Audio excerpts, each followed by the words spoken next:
Batzen ari garen unean gaueko 8:23 minutu diren honetan, gaur Zabalak eta Zabaletak, Larrazabal eta Imazen aurka Logroñon jokatu duten San Mateoetako B multzoko lehen jardunaldiaren analisia egingo dugu. B multzoko lehen partida jokatu dute esan bezala Zabalak eta Zabaletak, Larrazabal eta Imazen aurka, eta garaipena Zabala eta Zabaletarentzat izan da 22-14 emaitzarekin favorito ziren eurak, eta ez dute utzik egin pronostikoei dagokienez. Partida oso goraberatsua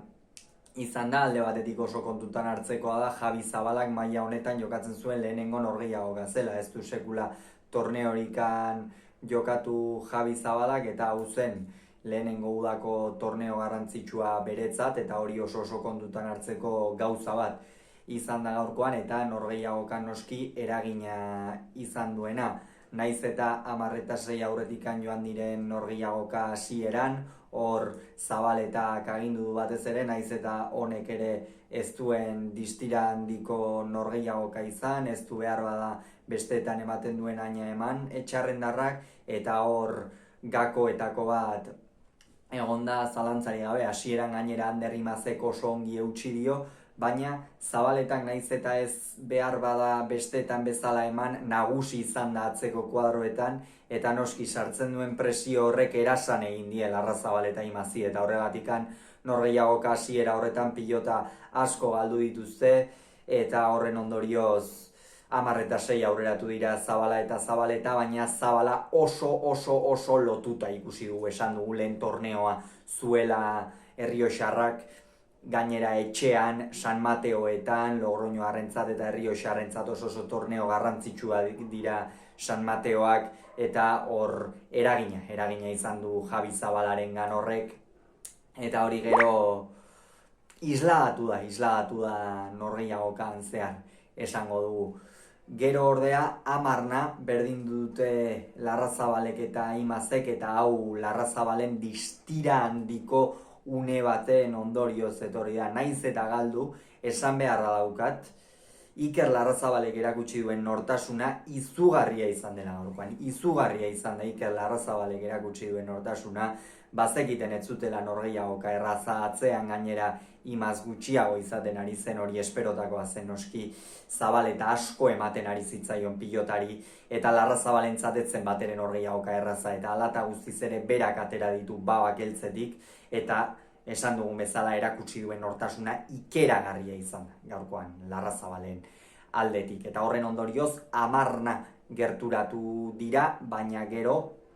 pilota bat galdu du Ikerrek. Ander oso zuzen jokatzen ari zen, ikuste Ikerrek ere kutsatu diola. Ander orokorrean zuzen aritu da lehen zati horretan, baina ia da Ikerrek pilota batzu galdu dituela, eta horren ondorioz aurreratu direla. Gero Ikerrek tanto oso onak egin ditu, 10 arte, eta hortikan aurrera ja pixka bat gora beratxu hasi da partida. Beste pilota bat atera dute gorriek, botearroagoa zuen pilota. Hor Zabalak asmatu du aurreko kuadro horietan, batez ere tanto batzuk amaitu ditu, eta hor nik uste pixka bat lasaitu dela bera ere, izan ere oso lotuta jokatzen ari zen, Errioxarra ikeragarri lotuta, eta hor nik uste askatu dela pixka bat, eta pixkanaka Zabaletak ere atzean agindu egin du, eta pixkanaka norgehiagokari neurria hartzen hasi da Zabala, baina pilota batzuk ere galdu ditu, eta horren ondorioz Larrazabal eta Imaz norgehiagokan bizirik mantendu dira. Zein izan da ordea Larrazabalek eta Imazek, pilota galtzea zaparte eta Zabala eta Zabaletaren nagusitasuna zaparte, izan duten beste hankazuloa, komunikazio falta gaurko honetan. Komunikazio falta handia izan dute Larrazabalek eta Imazek euren aldetik, atzeko kuadroetan batez ere Imazek eskatu behar zituen pilota asko ez ditu eskatu, eta Larrazabal erdibidean geratu da, eta alde horretatik behintzat oso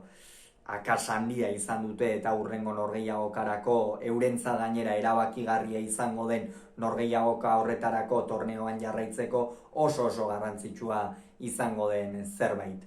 Gero hortikan aurrera 14 berdin dute, baina hortikan aurrera horixe Imaz ere okertzen hasi da, gainera orkatia bihurritu du, tanto batean Larrazabal ere pixkanaka jaisten,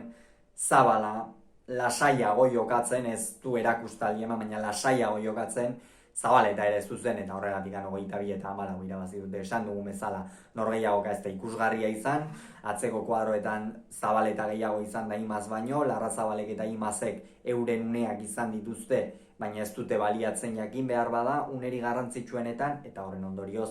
pronostikoa bete dituzte Zabalak eta Zabaletak, lehen puntua eta ostiralean jokatuko dute Zabalak eta Zabaletak Altuna eta Martijaren aurka, Larrazabalek eta Imazek astean zehar Altuna eta Martijaren aurka. Hauxe beraz, norgehiagoka honen inguruan esan behar genuen guztia, hurrengoan gehiago izango duzue, bitartean ongi izan, agur!